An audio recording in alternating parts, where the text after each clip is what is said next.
আসসালামু আলাইকুম আপু এবং ভাইয়ারা।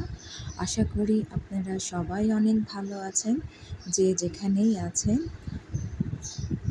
আমাদের কাছে, দূরে, দেশে বিদেশে। আমি নুসাইওয়াজ মা বলছিলাম। আরও একটি ভিডিও নিয়ে আমি আপনাদের সামনে উপস্থিত হয়েছি। আজকের ভিডিওটি আমি শুরু করেছি, আসলে আমি আমার ছুটির দিনে সকাল থেকে সন্ধ্যা পর্যন্ত কী কাজ করি বা কী করি সেগুলো নিয়ে। আশা করছি আজকের ভিডিওটি আপনাদের অনেক ভালো লাগবে এবং আশা করছি আপনারা আমার সাথেই থাকবেন, পুরো ভিডিওটি দেখবেন এবং এই ভিডিও কোথাও যদি একটুখানিও ভালো লেগে থাকে তাহলে আমি আপনাদের কাছে বলবো একটি like, comments, share and subscribe করে আমার পাশে থাকবেন। তো আজকের সকালবেলা ফজরের নামাজ পড়ে আমি গিয়েছিলাম ছাদে।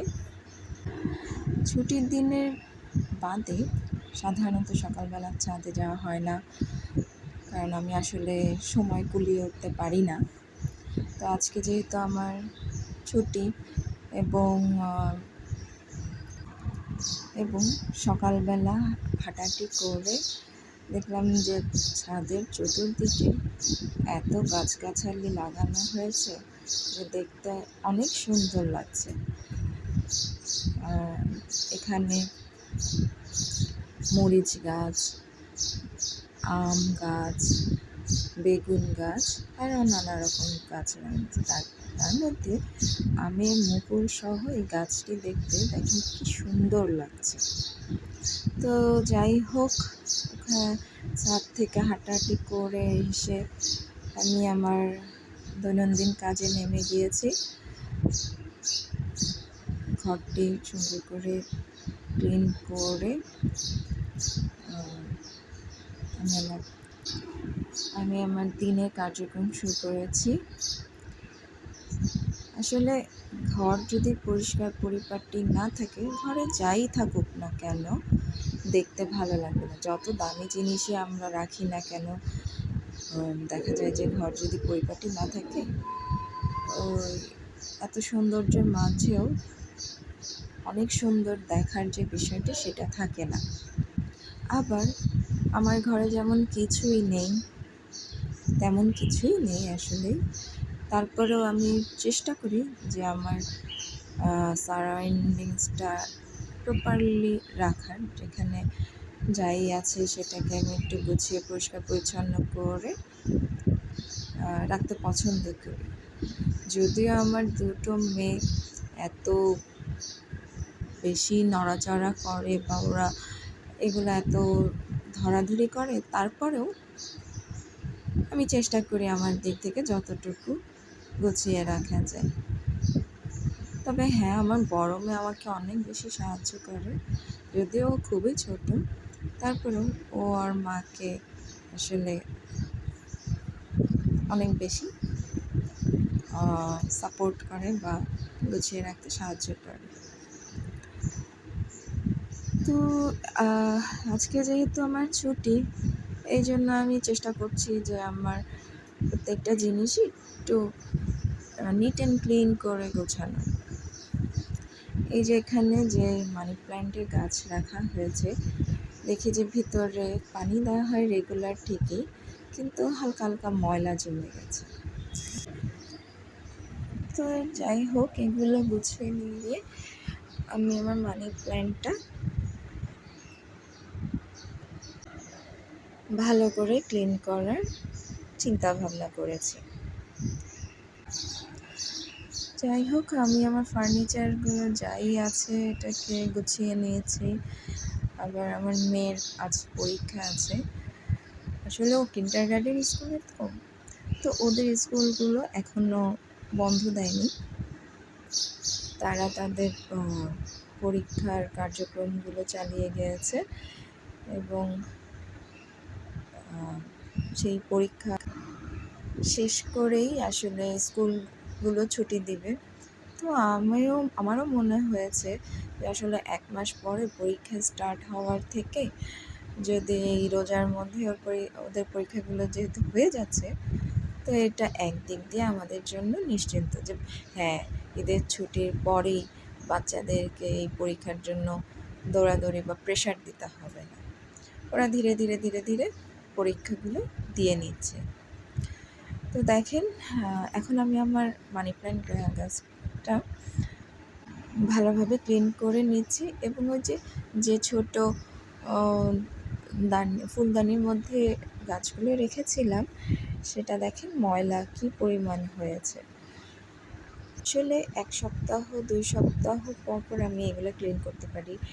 এভরিডে বা ১ সপ্তাহ পর পরই যে ক্লিন করা, সেটা আমার হয়ে ওঠে না। আমি আসলে সময় কুলিয়ে উঠতে পারি না। এবং আজ আরও একটি জিনিস আমি আপনাদের সাথে শেয়ার করব, যে আমি আমার নতুন একটা অধ্যায়ে পা দিচ্ছি, যেটা কিছুক্ষণের মধ্যেই আপনাদের সাথে যতটুকু সম্ভব শেয়ার করার ট্রাই করব। কারণ আমি আসলে চাই না যে ওভাবে আমি সবার সাথে আর কি সবার কাছে ওইভাবে উপস্থাপিত হই। আমার ভিডিওর এই পর্যায়ে আবারও বলছি, যদি একটু হলেও ভালো লেগে থাকে তাহলে প্লিজ আমার পাশে থাকবেন। আপনার একটি লাইক বা সাবস্ক্রাইব আমাকে সামনের দিকে এগিয়ে যেতে সহায়তা করবে। তো আমি মানি প্ল্যান্ট গাছগুলো গুছিয়ে নিয়ে আমি আমার মেয়েকে ডাকার জন্য গেলাম, কারণ আসলে বাচ্চারা তো সকালবেলা উঠতে চায় না, ওদেরকে ওঠাতে একটু সময় লাগে। তাই আমার মেয়েটাকে ধীরে ধীরে ডেকে ওকে ফ্রেশ হওয়ার জন্য বললাম। তো আমি যেদিন বাসায় থাকি সকাল থেকেই, তার নানা রকম বায়না থাকে যে মামুনি দাঁতটা মেজে দাও, মামুনি তুমি আমাকে রেডি করে দাও। আসলে বাচ্চাদের মন তো মাকে সারাদিন ওভাবে পায় না, যার কারণে যে দিনটা আমাকে পায় ওরা দুইজনই এত অ্যাটাচমেন্টের সাথে থাকে যে আমাকে একটু ওদের চোখের আড়াল হতে দিতে চায় না।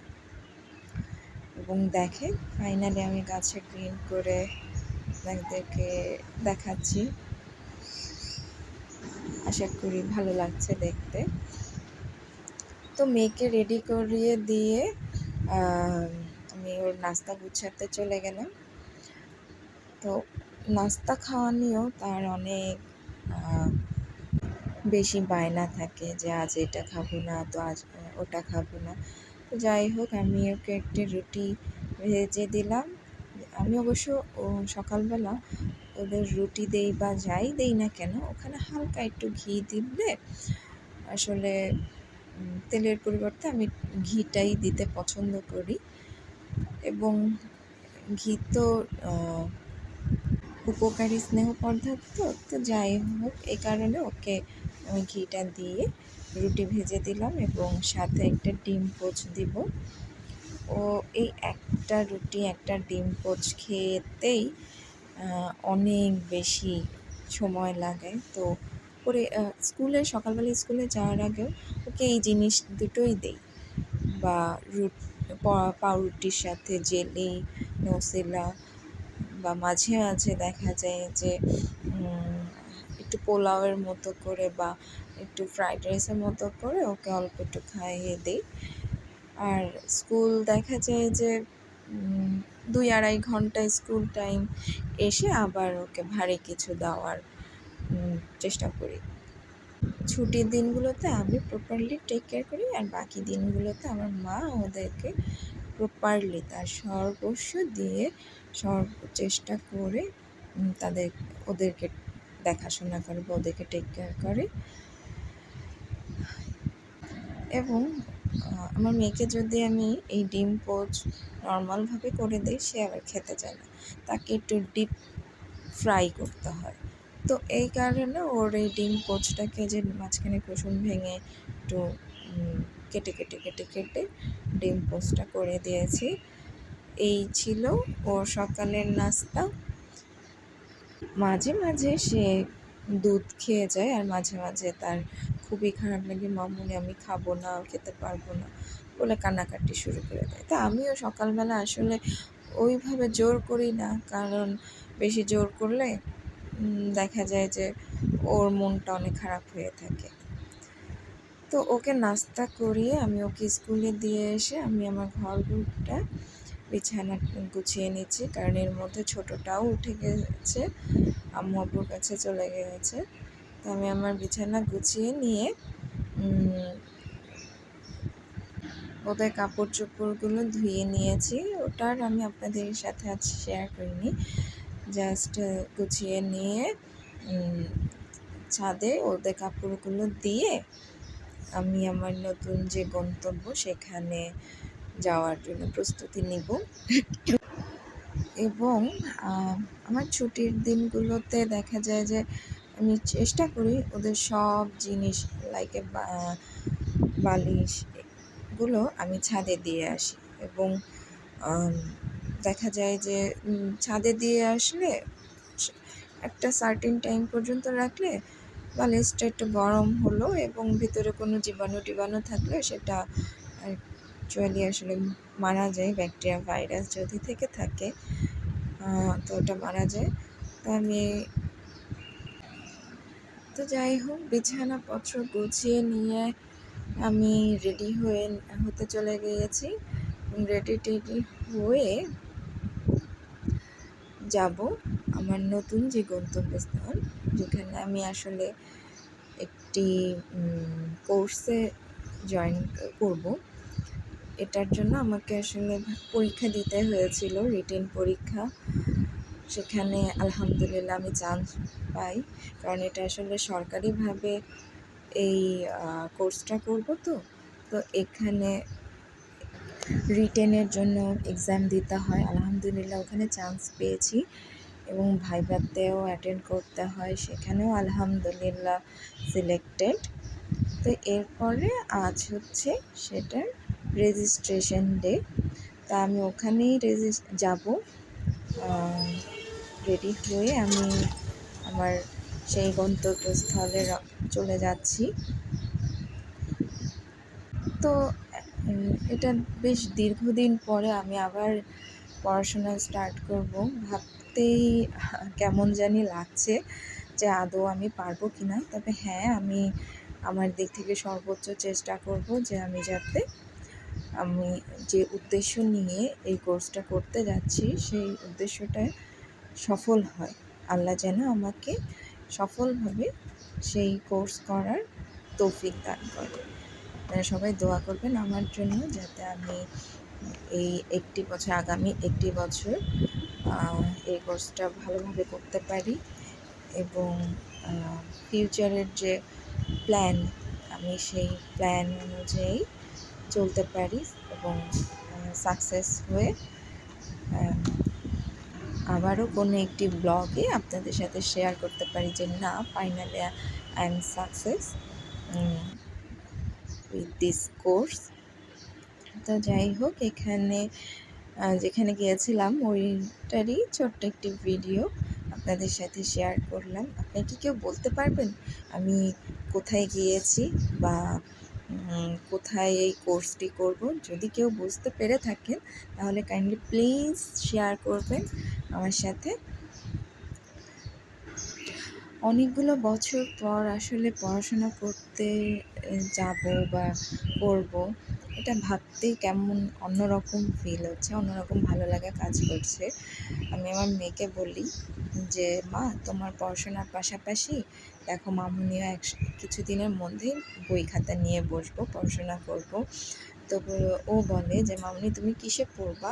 তা আমি ওকে যখন বললাম যে এখানে পড়বো, তো ও এখন কেউ যদি বলে যে তোমার মামুনি নাকি পড়াশোনা করা স্টার্ট করছে, তো কোথায় পড়বে, ও বলে দেয় যে হ্যাঁ অমুক জায়গায় পড়বে।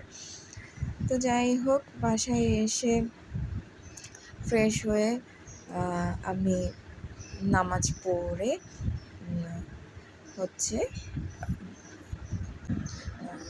হালিমের প্রস্তুতি চালিয়ে যাচ্ছি। তো যদিও আমি রাঁধুনি হালিম মিক্স কিনে নিয়ে এসেছি, তারপরেও এই মাংস ছোট করে কাটা, তারপরে হচ্ছে পেঁয়াজ কেটে টেটে নিয়ে এগুলো চুলোয় বসিয়ে দিয়েছি। তো রাঁধুনি হালিম মিক্স থাকলে আসলে তেমন কিছুই করতে হয় না, জাস্ট ভালো করে মশলা দিয়ে গরুর মাংসটা কষিয়ে নিয়ে তারপর বাকি প্রসেসগুলো মেনটেন করলেই অনেক বেশি মজা হয়। আর আসলে হয় কি যে ভিতরে যে ডাল বা এই হালিমের মশলা এগুলো নিজেও করা যায়, কিন্তু যেহেতু আমার ছুটি এবং আমি আবার আজকে আরেকটি কাজে বের হয়েছি, তো আমি এগুলো ঘরোয়াভাবে আয়োজন করার মতো সময় বা সুযোগ হয়ে ওঠেনি। রাঁধুনি হালিম মিক্স কিনে নিয়ে এসে সবার সাথে মজা করে হালিম খাওয়ার প্ল্যান করেছিলাম। তো যাই হোক, এই পর্যায়ে গরুর মাংসটিকে ভালোভাবে কষিয়ে নিয়েছি এবং মাঝখানে আপনারা দেখতে পেয়েছেন যে আমি একটু পেঁয়াজ বেরেস্তা রেখেছি। পেঁয়াজ বেরেস্তার উপর হালকা একটু চিনি ছিটিয়ে দিলাম, কারণ হচ্ছে তাহলে পেঁয়াজ বেরেস্তাটা অনেক বেশি মচমচে থাকে এবং এটা খেতে এমনি খেতেও মজা লাগে এবং যে কোনো খাবারের মধ্যে দিলেও অনেক বেশি মজা লাগে। দেখেন গরুর মাংসের কালারটা কি সুন্দর হয়েছে এবং আমি এটাতে একটু পানি দিয়ে আর ভালো করে মাংসটা সিদ্ধ করার জন্য দিয়ে দিলাম এবং আরেক চুলায় ডিমের চপ স্টার্ট করে দিয়েছি। ডিমের চপের পাশাপাশি হচ্ছে বেগুনি, ছোলা, তারপরে ডালের বড়া বা পেঁয়াজু এটাও করেছি, যাতে মোটামুটি এই খাবারগুলো যদি ইফতারিতে খাওয়া হয় তাহলে আর রাতে ওভাবে না মানে ক্ষুধাই লাগে না। তো হালিমটা যদিও নামাজের পরে আমরা সবাই খেয়েছি। দেখেন, ইটস লুকস ইয়াম্মি, তাই না? আজ এই পর্যন্তই। আসসালামু আলাইকুম। আল্লাহ।